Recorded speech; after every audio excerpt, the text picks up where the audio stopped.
அனைவருக்கும் வணக்கம். வாசிப்பவர் ஸ்ரீமதி செல்லம்மாள். அரசியல் சமூக பொருளாதார தளத்தில் தொடர்ந்து ஆய்வுகளை மேற்கொள்பவர் சமூக செயற்பாட்டாளர் சொல்லின் செல்வர் திரு சூர்யா சேவியர் அவர்களின் காவிரி நீரோவியம் நூலை தொடர்ந்து கொண்டிருக்கின்றோம். இந்நூல் காவிரியையும் அது கடந்து சென்ற பாதைகளையும், காவிரி கரைகளில் உருவான நகரங்களையும், அதன் நாகரிகங்களையும், நாகரிகத்தின் பெரு வரலாற்றையும், வரலாற்றை மறந்தவர்களாலும், வரலாறு தெரியாதவர்களாலும், வரலாற்றை திரிப்பவர்களாலும் அது வதைப்படும் துயரத்தையும் வழிகள் பல தாங்கியும் நம்மை வாழ வைக்கும் காவிரியின் நற்பண்பையும் நயம்பட பேசுகிறது இந்நூல். நூலின் அத்தியாயம் 69 இந்திய விவசாயிகள் இயக்கம். ஆரம்ப காலத்தில் நிலங்கள் முழுவதும் சமூகத்திற்கு சொந்தமாக இருந்தது. தனி உடைமை என்பது இல்லை. நிலங்களில் விவசாயம் செய்து மக்கள் பங்கிட்டு கொண்டனர். விவசாயத்திற்கு நீர்ப்பாசன வசதி செய்து கொடுப்பது மட்டுமே மன்னனின் கடமை. ஓராண்டு உற்பத்தியில் 6இல் 1 பங்கை மன்னனுக்கு வழங்கிவிட்டு 5 பங்கை மக்கள் தங்களுக்குள் பங்கிட்டு கொண்டனர். விவசாயத்திற்கு நீர்ப்பாசன வசதி மட்டுமே செய்து கொடுக்கும் மன்னனின் கடமைக்கு சான்றே கல்லணை. முகலாய பேரரசு வீழ்ச்சியை நோக்கி பயணித்த காலம். பேரரசை தக்கவைக்கும் ஏற்பாடாக நிலத்தின் மீது கொடூரமான முறையில் வரி விதிக்கப்பட்டது. அடக்குமுறை ஏவி விடப்பட்டது. வரி விதிப்பிற்கு எதிராக விவசாயிகள் நடத்திய போராட்டங்கள் வரலாறுகளில் பதிவு செய்யப்பட்டுள்ளது. கிபி 1672 நார்னால் சத்னாமி மத பிரிவினரும், கிபி 1690 கங்கை பகுதியிலும், அஸ்ஸாமில் மாவோ மோரியா இயக்கமும், தென் பகுதியில் ராமநாதபுரத்திலும் மதுரை கள்ளர் சமுதாய மக்களும் நடத்திய போராட்டங்கள் முக்கியத்துவம் பெற்றன. இங்கிலாந்தில் ஏற்பட்ட கடும் நிதி நெருக்கடியை சமாளிக்க பிரிட்டிஷ் அரசு கிழக்கிந்திய பகுதிகளில் வாணிபம் செய்யும் உரிமையை ஏலமிட்டது. 20 லட்சம் பவுண்ட்களை ஆண்டுக்கு 8% வட்டிக்கு தரும் நிறுவனத்திற்கு வணிக உரிமை தர முடிவு செய்யப்பட்டது. கிழக்கிந்திய கம்பெனி மோசடிகள் மூலம் அந்த உரிமையை பெற்றது. தேசத்தில் கால் பதித்தது. சென்னப்ப நாயக்கரிடமிருந்து சென்னையை 1639 ஆகஸ்ட் 22 ஒப்பந்தம் மூலம் விலைக்கு வாங்கினர்.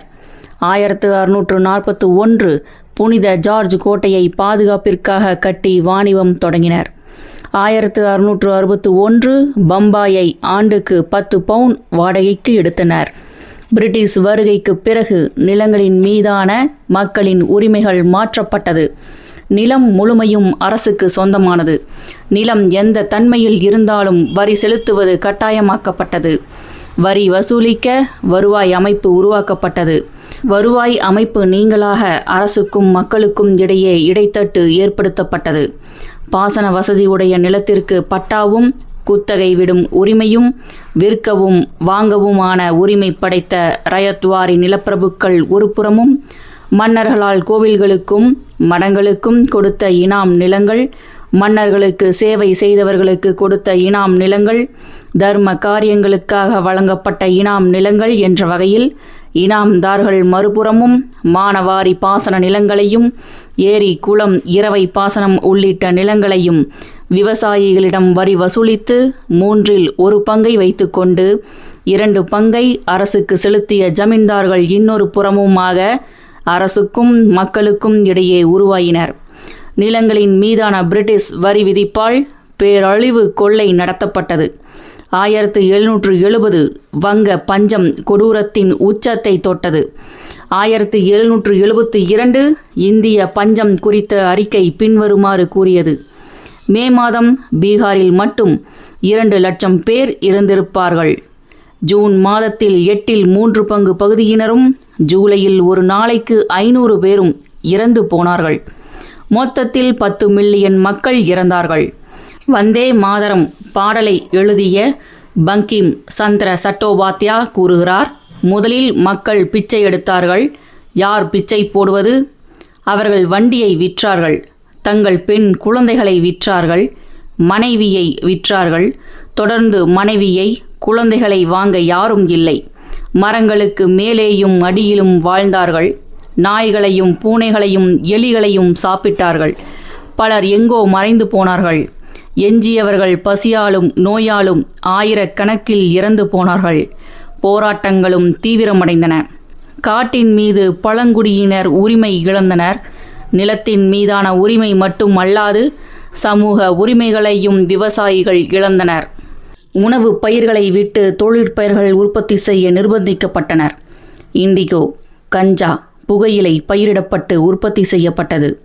இதன் விளைவு பெரும் கிளர்ச்சிகள் உருவாக காரணமாயின.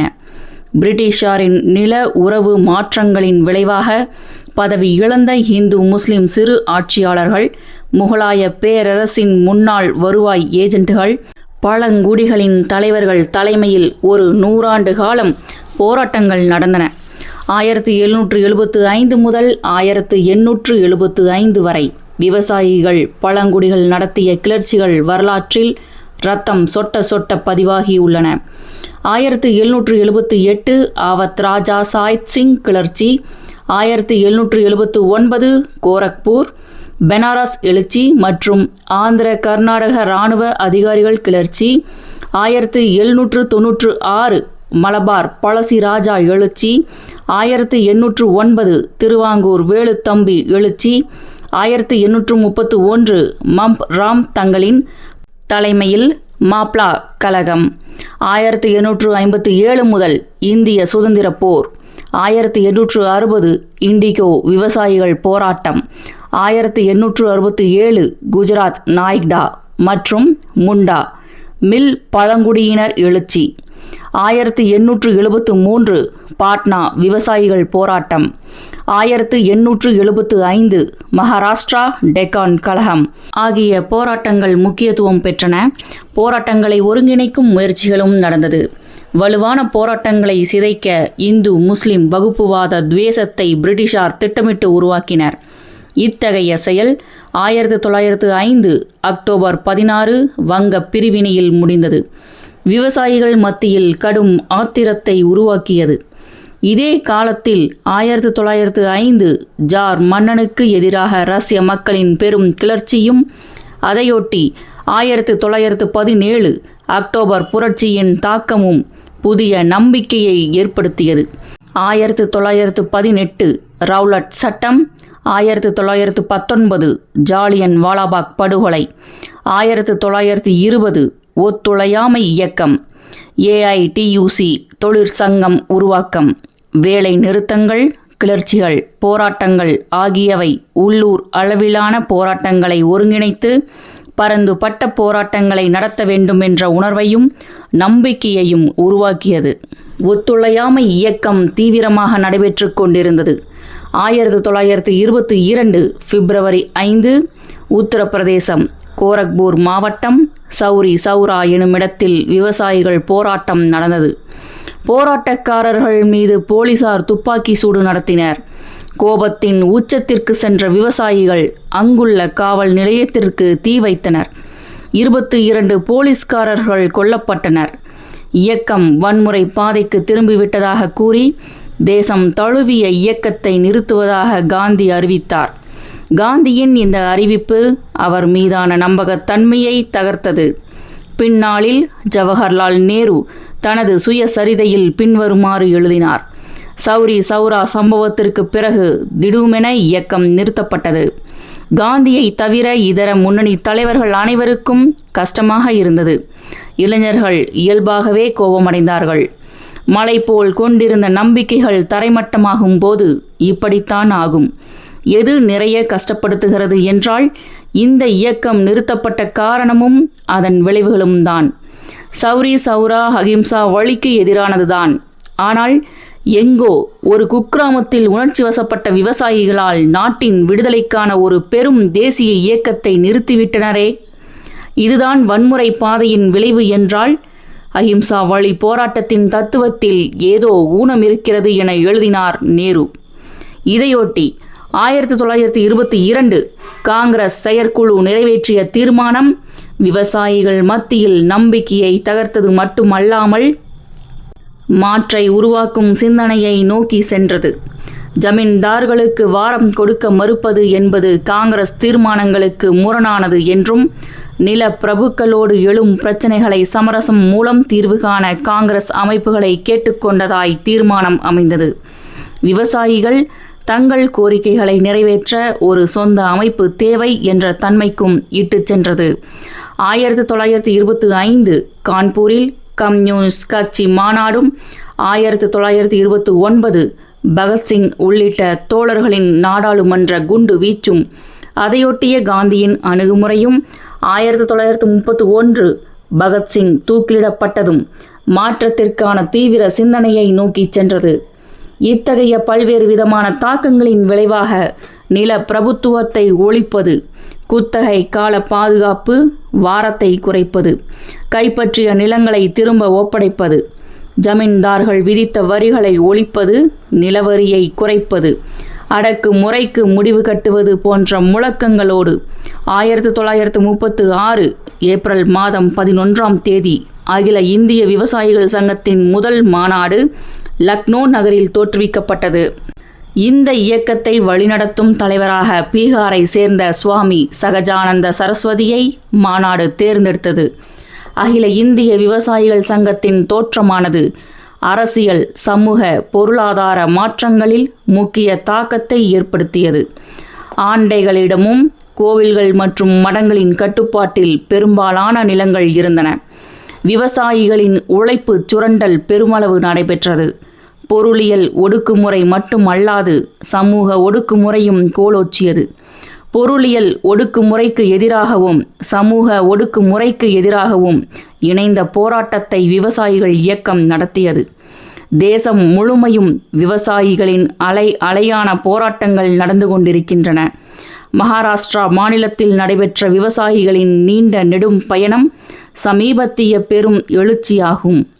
உலகமய கொள்கை விவசாயிகளை பெருமளவில் நிலத்திலிருந்து வெளியேற்றியுள்ளது. மறுபுறம் உரிமைக்கான போர் குரல்கள் எழுகிறது. நாடாளுமன்றத்தில் விவசாயத்திற்கு தனி நிதி நிலை அறிக்கை என்ற பிரதான கட்சிகளின் அறிவிப்பும் போராட்டங்களுக்கு கிடைத்த முக்கிய வெற்றியாகும். இந்தியாவின் மொத்த நிலப்பரப்பு 32,87,263 சதுர கிலோமீட்டர். இதை ஏக்கரில் கணக்கிட்டால் கூடுதலாக 2 சைஃபரை இணைக்க வேண்டும். இவ்வளவு பிரம்மாண்ட நிலப்பரப்பில் 1 சென்ட் நிலம் கூட சொந்தமில்லாத மக்கள் 135 கோடியில் 52 கோடி. தான் வாழும் நாட்டில் தனக்கென்று ஒரு இடம் இல்லாமல் வாழும் மக்களுக்கு பொதுவான போதனைகள் அள்ளி அள்ளி வழங்கப்படுகிறது. விழிப்புணர்வு இல்லை, சமூக அக்கறை இல்லை, பொது இடத்தை சுத்தமாக வைத்திருக்கும் எண்ணம் இல்லை என்கிறார்கள். இட ஒதுக்கீடுக்கு ஆதரவான குரல்கள் தொடர்ந்து ஒலிக்கட்டும். நில ஒதுக்கீடுக்கு ஆதரவான குரல்கள் எழட்டும். சமூக ஒடுக்குமுறைக்கு எதிரான போராட்டம் பொருளியல் ஒடுக்குமுறைக்கு எதிரான போராட்டத்தின் ஒரு பகுதியே. 1936 உருவாக்கப்பட்ட அகில இந்திய விவசாயிகள் சங்கம் மாநில அளவில் அமைப்புகளை உருவாக்கியது. அதன் தமிழக அமைப்புதான் தஞ்சை மாவட்டம் மன்னார்குடி அருகே உள்ள தென்பறை கிராமத்தில் முதலில் தொடங்கப்பட்டது. தென்பறையில் தொடங்கிய பயணப்பாதையை அடுத்து அறியலாம். நூலின் அடுத்த அத்தியாயம் 70 தென்பறை. சூரியன் அஸ்தமிக்காத சாம்ராஜ்யம் எங்கள் சாம்ராஜ்யம் என ஆங்கிலேயர்கள் கொக்கரித்தனர். அவர்களுக்கு உரிமையாக 14 நிலப்பகுதிகள் காலனியாக இருந்ததால் ஏதோ ஒரு பகுதியில் சூரியன் உதித்து கொண்டே இருக்கும். எனவேதான் rule Britannia, Britannia rule the waves. Britons never never never shall be slaves. பிரிட்டனே உலகை ஆழ்வாயாக, அலைக்கடலை ஆட்சி செய், பிரிட்டானியர்கள் ஒருபோதும் அடிமையாக ஆக மாட்டார்கள் எனும் பாடல் எழுந்தது. ஜான் வில்சன் என்பவர் ஒருபோதும் சூரியன் பிரிட்டிஷ் சாம்ராஜ்யத்தில் அஸ்தமிப்பதில்லை, the sun never sets on the British empire என எழுதினார். இது பிரபலமான வாக்கியமாக ஆகிவிட்டது. ஒரு காலத்தில் பிரிட்டிஷ் சாம்ராஜ்யமானது உலகின் கால் பகுதியை ஆண்டது. உலகின் பல நாடுகளை கைப்பற்றியவர்களுக்கு அந்நாடுகளின் செல்வங்களை கொள்ளையடிக்க மனித உழைப்பு தேவைப்பட்டது. இலங்கையும் மலேசியாவும் அதில் அடங்கும். இங்குள்ள காடுகளை அழித்து தேயிலை தோட்டங்களை உருவாக்குகிறார்கள். இங்குதான் 30 கோடி மனித சந்தையும் அடிமைகளும் இருந்தனர். ஆண்டைகளிடமிருந்து அடிமைகளை கொண்டு செல்லவும் வேண்டும், அவர்களை பகைத்து கொள்ளவும் கூடாது. இச்சூழலில் ஆங்கிலேயர்களால் கொண்டு வரப்பட்டதே 1843 நிறைவேற்றப்பட்ட அடிமை ஒழிப்பு சட்டம் ஆண்டைகள் நிலப்பிரபுக்களாகவும் அடிமைகள் பண்ணை அடிமைகளாகவும் மாற்றம் பெற்றனர். 1799 ஆண்டு முதல் பிரிட்டிஷ் ஆளுகையின் கீழ் வந்தது தஞ்சை. பிரிட்டிஷ் ஆட்சியாளர்களுக்கு லாப வெறியே அடிப்படையாக இருந்தது. நிலத்தில் நேரடியாக உழைப்பவர்களுக்கும் காலனி அரசுக்கும் இடையில் ஜமீன்தார்கள், பண்ணையார்கள், மடங்கள் என்ற இடைத்தட்டு ஏற்பாட்டை காலனி அரசு பயன்படுத்தி கொண்டது. காலனி அரசு இடைத்தட்டு பகுதியிடம் வரி வசூல் செய்து கொள்ளும். நேரடியாக நிலத்தில் உழைப்பவர்களிடம் இடைத்தட்டு பகுதியினர் வரி வசூல் செய்து கொள்வார்கள் என்ற ஏற்பாடு உருவாக்கப்பட்டது. விவசாயிகளிடம் அவர்கள் எப்படியும் வசூலிக்கலாம், வேலையும் வாங்கலாம். அப்போதைய ஒன்றுபட்ட தஞ்சை மாவட்டத்தில் 12 லட்சம் ஏக்கரில் நெல் சாகுபடி நடந்தது. இந்த 12 லட்சம் ஏக்கரில் பாதிக்கும் மேற்பட்ட நிலங்கள் விரல் விட்டு எண்ணக்கூடிய சில நிலப்பிரபுக்கள் மற்றும் ஆதீனங்கள் வசம் இருந்தன. தருமபுரம், திருப்பனந்தாள், திருவாவடுதுறை, உத்ராபதி மடங்களும், மதுக்கூர், பாப்பன்காடு, சிக்கவளம், வடபாதி மங்கலம் முதலியார், நெடும்பலம், கோட்டூர் வழிவலம் தேசிகர், குன்னியூர் சாம்பசிவ ஐயர், பூண்டி, உக்கடை, கபிஸ்தலம் மூப்பனார் பண்ணைகளும் இருந்தன. இவை ஒவ்வொன்றிற்கும் 1000 வேலி நிலங்கள் இருந்தன. ஒரு வேலி என்பது 6 ஏக்கர் 66 சென்ட். லட்சக்கணக்கான விவசாயிகளை பண்ணை அடிமைகளாக வைத்து கொளுத்தனர் நிலப்பிரபுக்கள். விவசாயிகள் இயக்கத்தின் அகில இந்திய அமைப்பு 1936 தொடங்கப்பட்ட பிறகு தேசத்தின் பல்வேறு பகுதிகளிலும் பரவியது. தமிழக விவசாயத்தில் இருந்த நிலப்பரப்பில் சுமார் 59,87,107 ஏக்கர் நிலங்கள் 1500 ஜமீன்தார்களின் கையில் இருந்தது. தமிழ்நாட்டில் உள்ள ஜமீன்தார்கள் சாஸ்வத நிலவரி மூலம் விவசாயிகளிடம் 74 லட்சம் ரூபாய்தான் வசூலிக்க வேண்டும். அப்படி வசூலிப்பதில் 49 லட்சம் அரசின் கருவூலத்திற்கு ஜமீன்தார்கள் கட்ட வேண்டும். மீதி 25 லட்சத்தை ஜமீன்கள் எடுத்துக்கொள்ளலாம். அரசுக்கு கட்டும் இந்த வரிக்கு ஃபேஸ்குஸ் என பெயர். ஆனால் 1938 ஆண்டு விவரப்படி விவசாயிகளிடம் ஜமீன்கள் வசூலித்த வரி 254 லட்சம். அவர்கள் எடுத்துக்கொள்ள வேண்டியதோ 25 லட்சம். ஆனால் அவர்கள் எடுத்துக்கொண்டது 205 லட்சம். விவசாயிகள் மீது வரிக்கு மேல் வரி போட்டு ஒட்ட சுரண்டினார்கள். இதை தவிர சமுதாய நிலத்தில் வளரும் மரத்திற்கு வரி, வீடு கட்ட வரி, புறம்போக்கு நிலத்தில் புல்லுக்கு வரி, ஆடு மாடு மேய வரி, காட்டு மரத்தில் தழை வெட்ட வரி, விறகு வெட்ட வரி போன்ற கொடுமைகளும் நடந்தது. ஜமீன்தார்கள் போலவே இனாம்தார்கள் என்றொரு கூட்டம் இருந்தது. தமிழகத்தில் 4500 இனாம்தார்கள் இருந்தனர். இது தனிநபர் இனாம்தார்கள் மட்டுமே. கோவில் மற்றும் மடங்களுக்கு வழங்கப்பட்ட இனாம் மற்றொரு வகையானது. மடாதிபதிகளும் கோவில்களும் தங்கள் இனாம் நிலத்தை ஓராண்டு, 5 ஆண்டு, 10 ஆண்டு என குத்தகைக்கு விடுவார்கள். ஆயிரக்கணக்கான ஏக்கர் நிலங்களை மொத்தமாக ஒருவர் குத்தகை எடுப்பார். அதில் அவர் ஒரு பண்ணையை வைத்துக் கொள்வார். பண்ணை சாகுபடிக்கு பலரை பண்ணை ஆட்களாக 50 100 கொடுத்து அமர்த்தி கொள்வார். இவர்கள்தான் பண்ணையாள் என பெயர் பெற்றனர். பண்ணையாட்கள் அவரிடம் அடிமையாக உழைக்க வேண்டும். பண்ணையாளின் பிள்ளைகள் மாடு மேய்க்க வேண்டும்.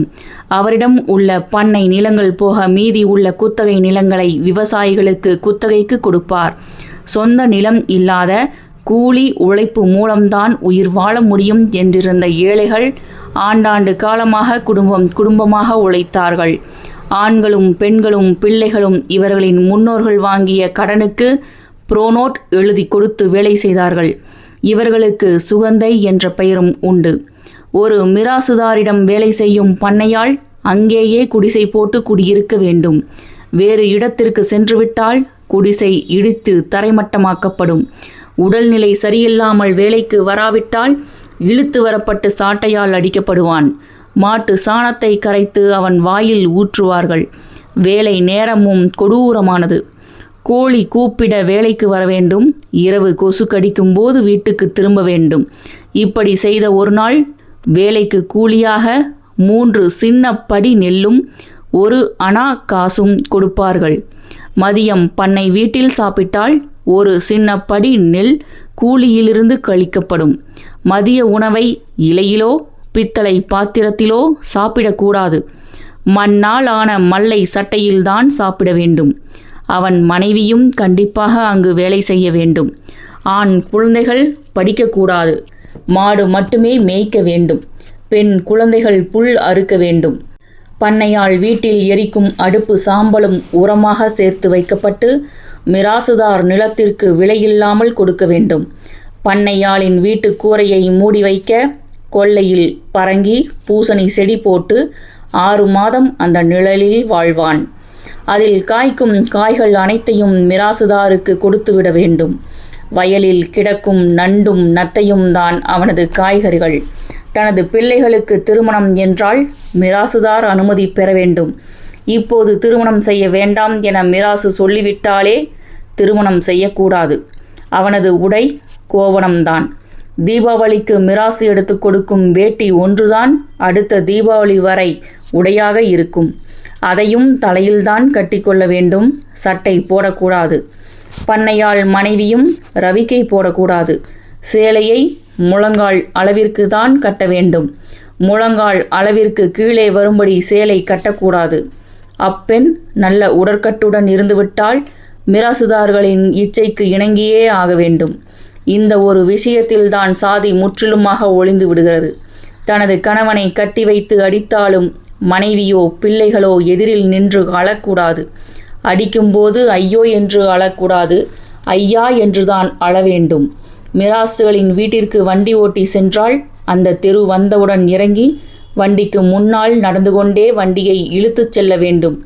அக்ரஹாரம் பக்கம் அடியெடுத்து கூட வைக்கக்கூடாது. பண்ணை ஆட்களாக இருந்தவர்கள் பெரும் பகுதியினர் தாழ்த்தப்பட்ட மக்கள் என்பதால் சாதிய கொடுமை கொடூரமாக இருந்தது. இக்கொடுமைகள் தாங்க முடியாமல் குடும்பங்களை விட்டுவிட்டு மலேசியாவிற்கும் இலங்கைக்கும் ஓடிய பண்ணை அடிமைகளும் கூத்தகை அடிமைகளும் ஏராளம். இலங்கை தேயிலை தோட்டத்தின் அட்டை கடியும் மலேசிய ரப்பர் தோட்டத்தின் கொசு கடியும் மிராசுகளின் கொடுமையை விட பல மடங்கு மேல் என்றே ஓடினர். இத்தகைய கொடூரங்கள்தான் அன்றைய ஒட்டுமொத்த தஞ்சை மாவட்ட காவிரி முழுமையும் நிறைந்திருந்தது. இத்தகைய சூழலில் 1939 ஹிட்லரால் தொடுக்கப்பட்ட 2ஆம் உலகப் போர் வெடித்தது. 2ஆம் உலகப் போரில் இந்தியாவை அடிமைப்படுத்தி இருந்த இங்கிலாந்தும் பங்கேற்றது. யுத்தத்திற்கு ஆகும் செலவுகளுக்காக இந்திய உழைப்பாளிகள் கொடூரமாக சுரண்டப்பட்டனர். இங்குள்ள உணவு தானியங்கள் கொண்டு செல்லப்பட்டு யுத்த செலவினங்களுக்காக பயன்படுத்தப்பட்டது. நெல் வைத்திருந்த பண்ணையார்கள் யுத்தத்தை பயன்படுத்தி விலையேற்றி கொள்ளையடித்தார்கள். இந்தியா முழுமையும் பஞ்சம் தலைவிரித்தாடியது. யுத்த வரி என்றும் இராணுவத்திற்கு ஆள் தேவை என்றும் கசக்கி பிழிந்தனர். நெல் விளையும் காவிரியிலும் பஞ்சத்தால் மக்கள் செத்து மடிந்தனர். இப்பஞ்சத்தில் உச்சம் தொட்டது வங்க பஞ்சம்தான். தமிழகத்தில் உரத்திற்காக வயலில் போடப்பட்ட கடலை பின்னாக்கை பசி தாங்காமல் தின்று காலரா நோய்க்கு பலர் பலியாயினர். 1939 முதல் 1945 வரை 2ஆம் உலக யுத்தம் நடைபெற்றது. இந்நெருக்கடியான சூழலில்தான் தஞ்சையில் விவசாயிகள் ஓரணியில் திரளும் முயற்சிகள் தொடங்கப்பட்டன. நாகப்பட்டினம் வட்டம் அகர கடம்பனூர் கிராமத்தில் வைதிக நில சுவாந்தார் குடும்பத்தில் பிறந்தவர் மணியம்மாள். நாகப்பட்டினத்தில் வழக்கறிஞர் ஒருவரை திருமணம் செய்கிறார். 10 ஆண்டுகளுக்கு பிறகு விதவையாகிறார். தனது தந்தைக்கு சொந்தமான 80 ஏக்கர் நிலங்களை நிர்வகிப்பதற்கு 1940ஆம் ஆண்டில் மணலூர் கிராமத்திற்கு வருகிறார் மணியம்மை. காங்கிரஸ் இயக்கத்தின் மீது பற்று கொண்டவரான மணியம்மை மணலூர் கிராமத்தை சுற்றியுள்ள பகுதிகளில் ஒடுக்கப்பட்ட மக்களுக்கு சேவை செய்ய தொடங்கினார். அவரது இச்செயல்கள் மேல்சாதி மற்றும் நிலச்சுவாந்தாரர்களுக்கு கோபத்தை உருவாக்கியது. அவைகளை கண்டு அஞ்சாமல் தன்னுடைய நடை உடை பாவனைகளில் மாற்றம் செய்து கொள்கிறார். வேட்டி கட்டி கொண்டு, அரைக்கை சட்டை போட்டுக்கொண்டு, கிராப் வெட்டி கொண்டு, மேலே துண்டு போட்டுக்கொண்டு, சிலம்பு கரளைக்கட்டை சுற்றும் பயிற்சி எடுத்துக்கொண்டு சமூக பாதுகாப்பிற்கு தன்னை தயார் செய்து கொள்கிறார். ஒரு வைதீக குடும்ப பின்னணியில் பிறந்த மணியம்மை எனும் விதவை பெண்மணி அக்காலத்தில் இது போன்று செயல்படுவது அசாத்தியமான செயல்தான். ஒடுக்கப்பட்ட மக்களை தனது வீட்டிற்கு அழைத்து கூட்டம் போடுகிறார். மாவிளை தோரணம் கட்டி நாகை தாலுகா கிசான் கமிட்டி என பெயரிட்டு கூட்டம் நடத்துகிறார். ஒடுக்கப்பட்ட மக்கள் அடிமைத்தனத்திற்கு எதிராக போராட வேண்டும் என கூட்டத்தில் பேசுகிறார். அவர் எடுத்த முயற்சிகளுக்கு காங்கிரசின் ஒத்துழைப்பு இல்லாத காரணத்தால் அதிலிருந்து விடுபட்டு பொது உடைமை தோழர்களோடு இணைந்து திருவாரூரில் ஒரு மாடியில் அறையெடுத்து தங்கிக் கொண்டு நாகப்பட்டினம் தாலுகா முழுமையும் விவசாயிகளை ஒருங்கிணைக்கும் பணிகளை மேற்கொண்டார். அன்றைய சென்னை மாகாணத்தில் விவசாயிகளை ஒருங்கிணைத்து அனுபவம் பெற்றிருந்த கேரள மக்களின் மகத்தான பொது உடைமை இயக்கத் தலைவர் ஏ.கே. கோபாலனை மன்னார்குடி பகுதியை சேர்ந்த ஏழை விவசாயிகளான பி. வெங்கடேசன், ஏ. ராமானுஜம் ஆகியோர் 1940ஆம் ஆண்டு சந்திக்கிறார்கள். அவர்களை சங்கத்தை தொடங்க ஆலோசனை சொல்லி அனுப்புகிறார் ஏ.கே. கோபாலன். இருவரும் மன்னார்குடியில் காங்கிரஸ் சோசலிஸ்ட் பத்திரிகையாக அன்று வெளிவந்த ஜனசக்தி விநியோகிப்பாளர் அமிர்தலிங்கத்தை சந்திக்கிறார்கள். இவர்கள் மூவரின் முயற்சியால் ஹைதராபாத்தில் உள்ள உத்ராபதி மடத்திற்கு சொந்தமான தென்பறை கிராமத்திற்கு செல்கிறார்கள். தென்பறை கிராமத்தில் பெரும்பாலானவர்கள் குத்தகை விவசாயிகள். உத்ராபதி மடத்தின் ஏஜென்ட்டாக அங்கிருந்து செயல்பட்டவர் சீதாராமச்சாரி. இவர்தான் அங்கு அனைத்தையும் தீர்மானிப்பவராக இருந்தார். தென்பறை சென்ற மூவரும் அங்கு விவசாயிகளை ஒன்று திரட்டி கூட்டம் போடுகிறார்கள். இக்கூட்டத்தில் தமிழகத்திற்கு பொறுப்பாளராக பொது உடைமை இயக்கத்தால் தீர்மானிக்கப்பட்ட ராமச்சந்திர நெடுங்காடி மற்றும் விவசாயிகள் இயக்கத்தின் மாநில நிர்வாகிகளாக செயல்பட்ட பி. சீனிவாசராவ், மணலி கந்தசாமி ஆகியோரும் கலந்து கொள்கிறார்கள். அக்கூட்டத்தில் உத்ராபதி மடத்து விவசாயியான வீராசாமி என்பவர் தென்பறை விவசாயிகள் சங்க செயலாளராக தேர்வு செய்யப்படுகிறார். 1943 தொடக்கத்தில் இக்கூட்டம் நடைபெற்றது. தென்பறையில் அப்போது 18 வாரம் என்ற குத்தகை முறை இருந்தது. அதை 33 வாரம் அல்லது 1/3 வாரம் உயர்த்த வேண்டும் என்ற கோரிக்கை கூட்டத்தில் எடுக்கப்பட்டது. குத்தகை முறையில் 2 வகை இருந்தது. நிலையான அளவில் நில உடைமையாளர்களுக்கு நெல் அளப்பது என்பது குத்தகை முறை. எடுத்துக்காட்டாக ஏக்கருக்கு 10 மூட்டை நெல் என்றால் அது குத்தகை. எவ்வளவு விளைந்தாலும் விளையாவிட்டாலும் குத்தகை சாகுபடி செய்பவர் இதனை கொடுக்க வேண்டும். மற்றொரு முறை பங்கு சார்ந்தது. விளைச்சலில் ஒரு குறிப்பிட்ட பங்கு நில உடைமையாளருக்கு கொடுக்க வேண்டும். 10 மூட்டை விளைகிறது என்றால் அதில் சரிபாதி 5 மூட்டை பெறுவார். விளைச்சல் 8 மூட்டையாக குறைந்தால் அவரின் பங்கு 4 மூட்டைகளாகிவிடும். இம்முறைக்கு வாரம் என பெயர். காவிரி டெல்டா பகுதியில் குத்தகை, வாரம் என்ற 2 முறைகளுமே புழக்கத்தில் இருந்து வந்தன. ஆனால் இங்கு 100ல் 18 தான் சாகுபடியாளர்களுக்கு கிடைத்தது. தென்பறை கிராமத்து செயலாளராக பொறுப்பேற்ற வீராசாமிக்கு 3 ஏக்கர் குத்தகை நிலம் இருந்தது. சங்க செயலாளராக கோரிக்கை வைத்து போராடியதால் அந்த ஆண்டு அறுவடை முடிந்தவுடன் அவரது நிலத்தை பறித்து விட்டார்கள். விவசாயிகள் வார உயர்வு கேட்டவுடன் மடத்தின் ஏஜென்ட் சீதாராமச்சாரி அறுவடை செய்ய விடாமல் நெற்கதிர்கள் அழிந்து போனாலும் பரவாயில்லை என தடுத்து விட்டான். விவசாயிகள் சங்கத்தை வளரவிட மாட்டேன் என கொக்கரிக்கிறான். ஆனால் விவசாயிகள் ஒன்று திரண்டு மடாதிபதி உத்தரவை மீறி வயல்வெளிகளை சுற்றி செங்கொடி ஊன்றி அறுவடை செய்து நெல் மூட்டைகளை களத்து மேட்டிலேயே நெல் பட்டறை போடப்பட்டு காவல் காக்கிறார்கள். மடாதிபதிகளும் மிராசுதார்களும் ஆத்திரம் கொள்கிறார்கள். ஆனால் விவசாயிகளின் காவலை மீறி அவர்களால் நெல் பட்டறையை நெருங்க முடியவில்லை.